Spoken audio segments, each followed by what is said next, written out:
Hello everybody and welcome back to City Skylines. In today's episode we're gonna be doing some expansion, probably basic stuff. So first things first, our people are unhappy for whatever reason, but I don't really care. Like a good mayor, I don't care. Also, I was looking at this, isn't that great? That's bringing in $852 of income right there. What is this category? Weekly loans expense? Oh. Actually, is that expense? Oh, that is expense. $852 of expense. Bringing in 100 and... Oh, it's coming up actually by a lot, quickly. Okay, bringing in around 170 bucks. So it's costing us 4 to 5 times as much as it's bringing in. But that's okay. We're gonna increase the budget.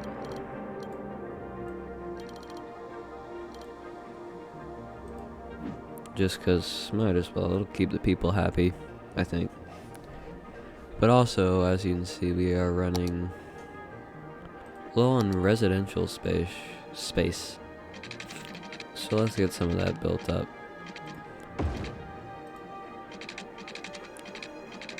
Because our city is ever expanding.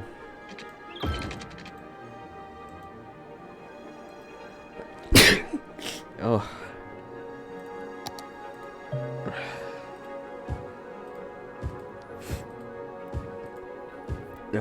That was rough. That was a rough one. I'm not gonna lie, that was bad. Okay. I don't know what this power line is over here for, but I'm just gonna leave it. It seems fine. Okay, I know it's only been like a very little amount of time, but has anything changed? Oh, that's cool. It's bringing in $52 now and costing us over $1,000. So it's obvious now, of course, especially that... Excuse the super squeaky chair, I'm sorry. But it's obvious, especially now, that really there's just... Quite obviously... no real... profit that can be made by buses in our city. So our education is doing great for elementary, doing pretty good for high school, horrible for university. 800 people eligible. We need to invest in one of those. The issue is, of course, how much they cost, which is actually they're locked right now, so we'll get there. We're about half of the way there, so we need 7,000. We're at about 3,000 right now. We will be needing a new high school to cover some zones soon, just so people will be more happy about less walking distance, but this one's doing the job for the most part. If we look at our police coverage, pretty good.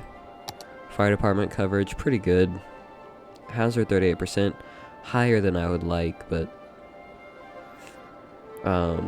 unfortunately we don't really have a bunch of extra money to be throwing around. And it's not just throwing around as in like a bad way of throwing around, it's in a... we really just can't afford that expense, even if it is necessary to throw around. But yeah, our city's been demanding more industrial for quite some time at this point.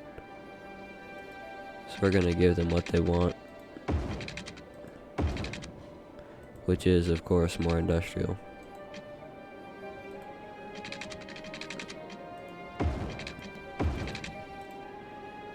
So, I hope they get happy than they are right now, because right now they are not super happy. Why? I couldn't really tell you. I've been trying to give them everything they want, but I don't know, maybe I'm not meeting every single one of their needs. That's making them mad. Okay, now we have this new industrial zone that's going in over here. Look, it's not even that polluted yet compared to this slice out of the underworld, which is extremely polluted. But yeah, pretty exciting, I guess. Even more industrial demand.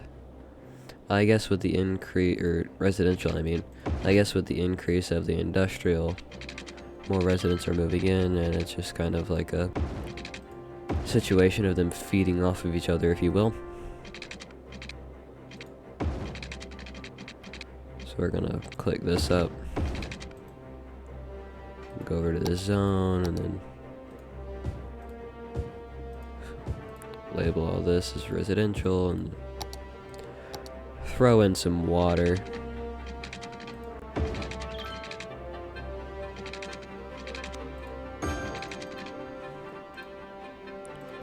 Okay, that's all good. And now we have even more residential. And everyone was happy, I hope. I hope everyone's happy. I hope you're happy. You out there watching this video, I hope you're happy.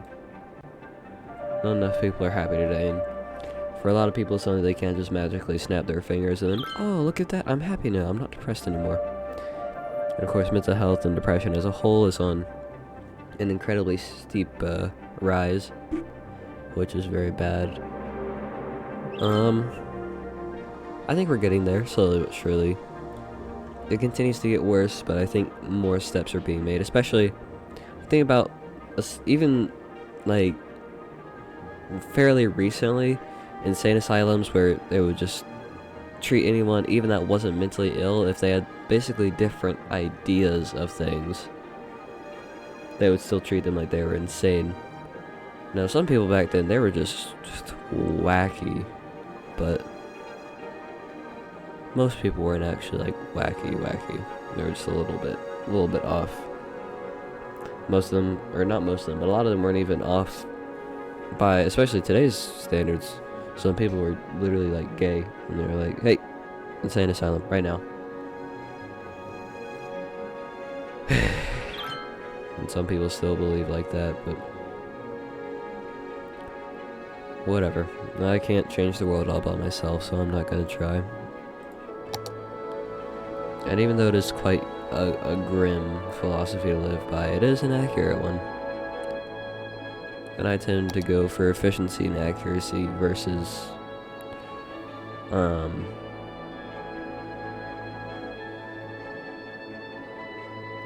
hope and faith, if you will. Now that depends on how I'm feeling at the time, not like bipolar feeling, I mean, as in whether or not a really sad event has just taken place, or if I've literally witnessed a miracle. Doesn't happen every day, but it'll happen one day, maybe. But I'm pretty sure there's people that go all their lives without witnessing something even somewhat spectacular. But, I think the rest of that is a conversation for another day, so and that's a convenient place in this episode, and I thank you very much for watching, and I hope to see you in the next one. Bye!